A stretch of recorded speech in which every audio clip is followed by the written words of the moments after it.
Someone on the internet said that there was a desert just over the border of Victoria. So we're driving over 900 kilometers in our little home on wheels to find it. And like the crazy people that we are, we're doing daily cold plunges along the way. And did I mention, it's winter here. We are leaving the Distillery. If you are interested in seeing how that went, make sure you tune in to last week's video. We don't usually camp in winter, so we aren't really used to the shorter daylight hours. Sun is going down at like 5:30 these days. And that left us feeling pressed for time. We just were feeling super stressed and we were starting to bicker. So we decided that we were going to start finishing all our activities up around 3-ish and head to camp before the sun goes down. We ran over a fox in the dark yesterday, so that was pretty traumatizing. So we're trying to avoid that. As you can see, the sunlight is hitting my face, the sun is going down. We are only 6 minutes away, so we aren't rushed or stressed, so it feels really good. I see all those van lifers who go to camp at night all the time like no big deal, but it's just not our vibe and we try to avoid it at all costs. So we're getting slowly better at it. We were feeling good until we arrived at the first campsite and saw this. Okay guys, we are looking for campsites that are 2-wheel drive, and like we said in this episode or the one before it, the roads have been destroyed by all the flooding that's happened in Victoria lately. Just for reference, this is a 2-wheel drive campsite. I'm not sure how bad it gets, so I'm gonna have a little walk, but the roads are destroyed. Just for reference guys, this is how high the flood levels were last year. That's the side of the van. So again, the campsites aren't any good that we've been going to, so we've been trying to avoid driving around at night, but that sun's getting very low, so it looks like once again we're going to be doing it. Hopefully the next road isn't too bad. The roads are so damaged that Doug is having to run down to the whole length of the campsite to scout the road and run all the way back up to the van. It just makes the day so stressful. You can go from having such a fun-filled day, going to distilleries and chasing waterfalls, to just stress. It's such a stressful way to end the day. It seems like even when we plan ahead and head to camp at 3:30, we are still struggling to get to camp before the dark. We're on. Woo. Chasing the sun. It's going down past the horizon.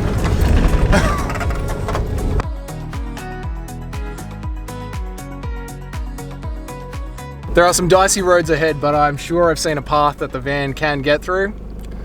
We're gonna go for it. Prepare.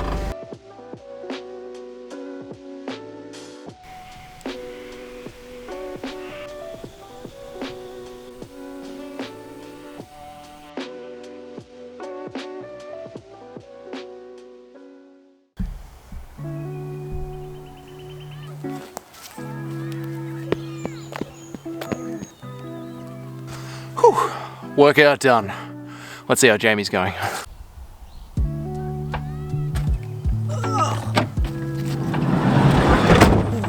Now that we've worked out, it's time to find somewhere to jump into the Murray River. I want to go back to bed. This place is alive with birds. It was like this yesterday before bed. I'm not ready for this. Sort of muddy lagoon thing. We go around to the proper Murray River over there. I am not getting into that muddy swamp. Okay, well we'll walk around to the start of the Murray then. Ew.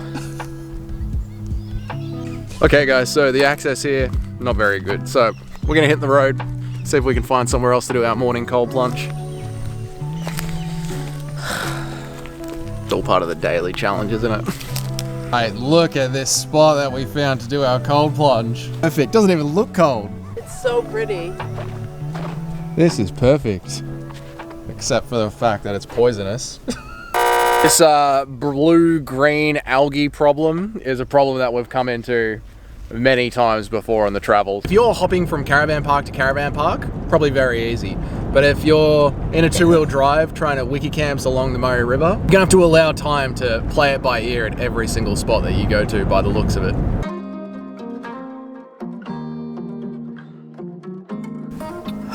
Alright, we found our spot for the cold plunge this morning. It's cold. The wind is ice today. The wind is ice. It's so sunny and beautiful out, but the wind is ice. When you're in the car and there's no wind, the sun is beautiful. Oh, alright, let's do this.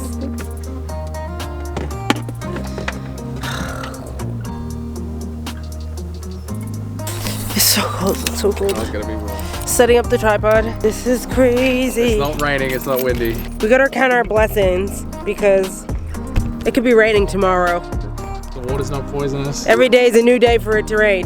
All right, second cold plunge, let's go. All right.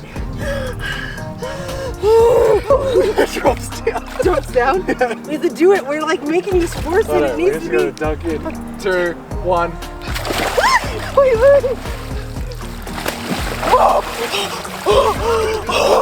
Holy shit. Let's go. Oh, did that get us?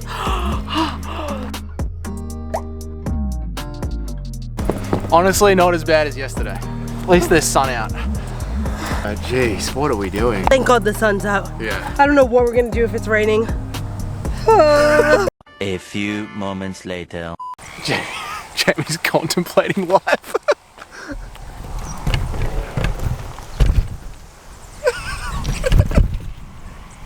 What are you thinking?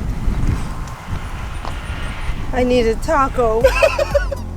All right, cold plunge done, and we are off to go eat something. So we wanted to rent a kayak to go venture out on this lake, but there was no rental places in the area, so we got a boat instead.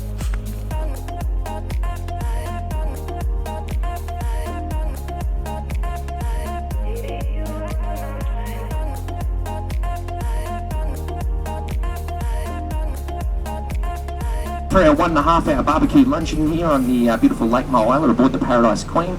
Along the way, I'm going to give you some commentary about our town and some of its history.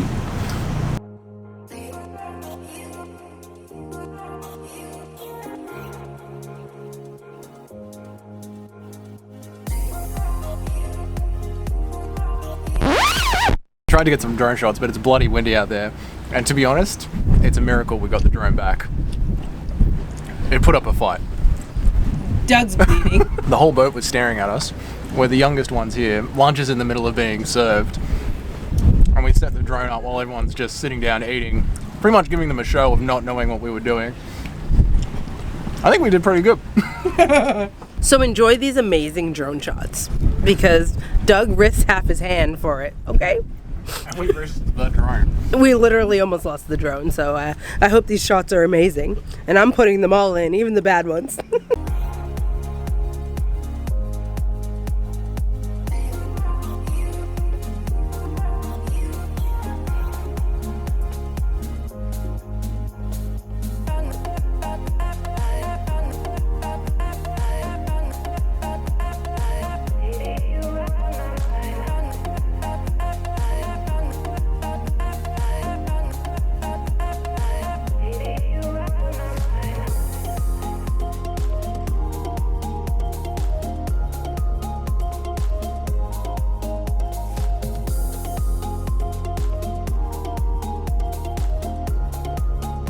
Going to be the photographer. Lady can operate a drone. Should be able to Yeah, I operate can like that. definitely. Buy me a drink after this.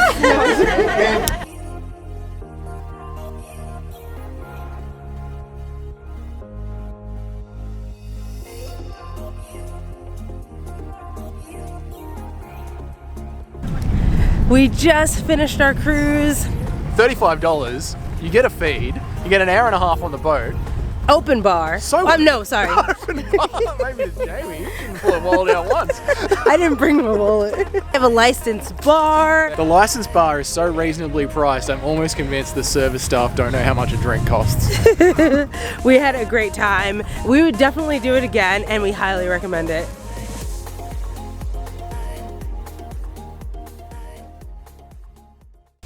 I need a walk after all that barbecue.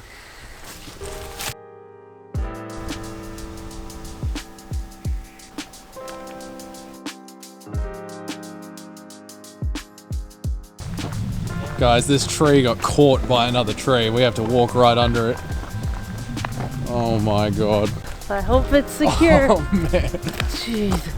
Like that's gonna come down one day because of the weight alone. Look at that. It's Look, just it's wedged just in wedged. the branch.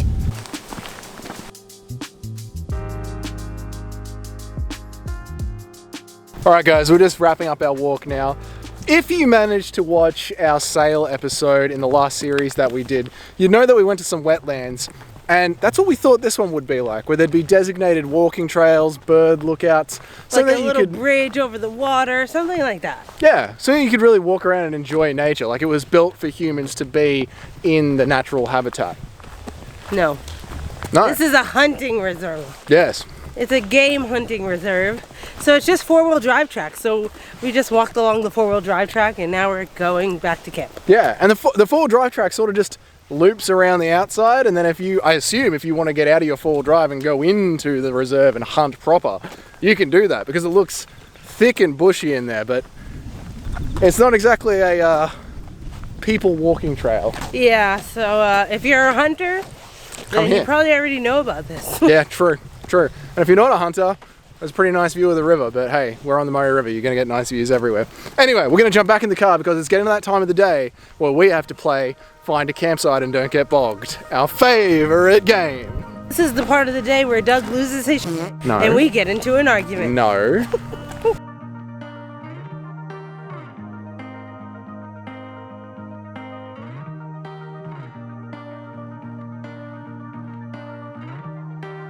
Here are the four-wheel drive tracks that we're dealing with, and now we've got roos on the road as well. That's great. There the roos go. This whole road is destroyed.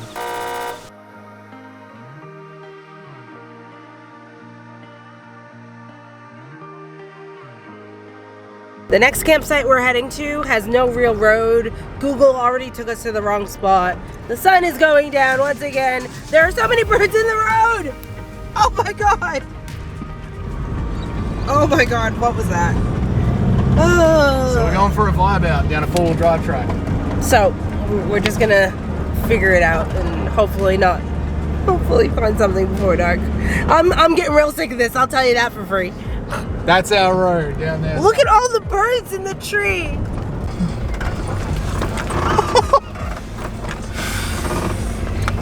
Oh my goodness. These are wrecked, son.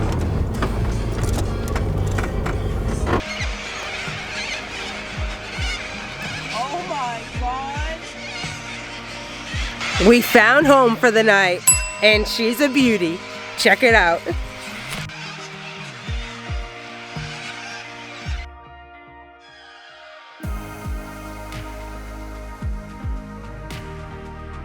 I've never seen this many cockatoos in my entire life. It's amazing. The trees are just filled with them. Thousands of cockatoos. I hope that they're not loud tonight. But even if they are, I don't care because this is such a cool experience. Oh my God, they're everywhere. Look at this spot, you guys. I'm so glad we kept going. Oh, we got our own beach for the cold plunge in the morning.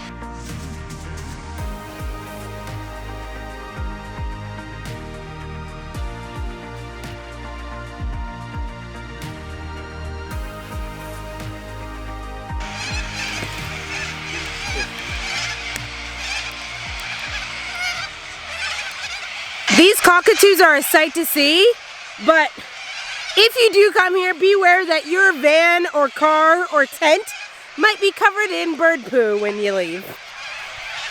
I think it's worth it. Look at them. It's amazing. I feel like I'm in a cockatoo sanctuary.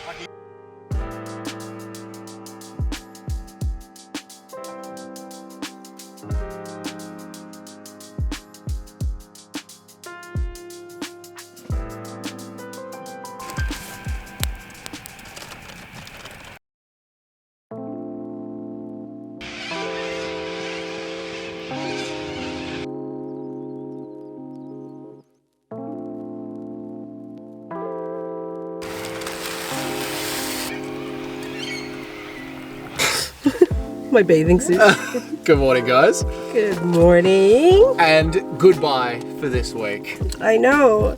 It went by so quickly. This spot is amazing. If you have a 4-wheel drive, oh, there we go. Here we go. This spot is amazing. Sorry, the lighting's bad. If you have a 4-wheel drive, I cannot recommend it enough. If you want to see this morning's cold plunge, you're going to have to tune into next week's episode. If you don't mind cockatoos, there are thousands of cockatoos here. It's crazy. This spot that we're at is right near the bridge, but if you have a 4-wheel drive, you can drive further down and get away from like all the loud road traffic. But we really didn't mind. I think it was because we knew what we were in for. They were even doing construction last night, so didn't get the best night to sleep. But yeah, further down the spots, I went for a walk this morning. The spots down there, amazing. There's like a little beach. Oh, so good, so good. If you have a 2-wheel drive, I would still come down here and walk around and check it out. Yeah, see if you can get a spot like where we are. But if it's been raining, it's probably not going to be good. No, and I think that's going to be the disclaimer for all of the Murray River campsites, at least for the next year and a half until they recover from all the flood damage. If you're planning to camp along the Murray River in a 2-wheel drive, buy WikiCamps, the $8 app, and give yourself options, and also realize you might be booking a caravan park. Yeah. Because honestly, we've just had the luck of the draw, and you've seen how much work we've put into actually getting these sites every single night. It's been stressful.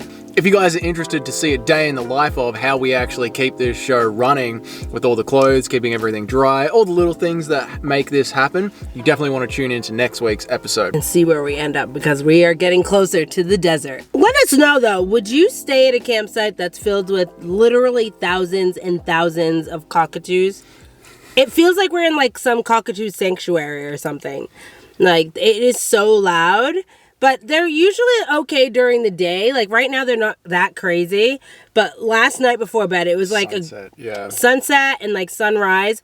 They're just like going off for like over an hour. Jamie was literally this close to me. And you know, I don't have the best of hearing at the best of times. But literally this close next to me, and those cockatoos were screeching. I'm like, I can't hear. Yeah. They're too loud. So would that put you off a campsite, or would you just learn to embrace it and just enjoy nature? I don't know. I've never seen this many cockatoos in my entire life, but it was a really cool experience. And I'm glad that it was a night, but the water access here is amazing that we easily could have stayed a week here. Scarfing our oats down and on the road. Thank you so much for watching. Consider subscribing, and we will see you next week with a fresh episode on the way to the desert. Bye! Bye!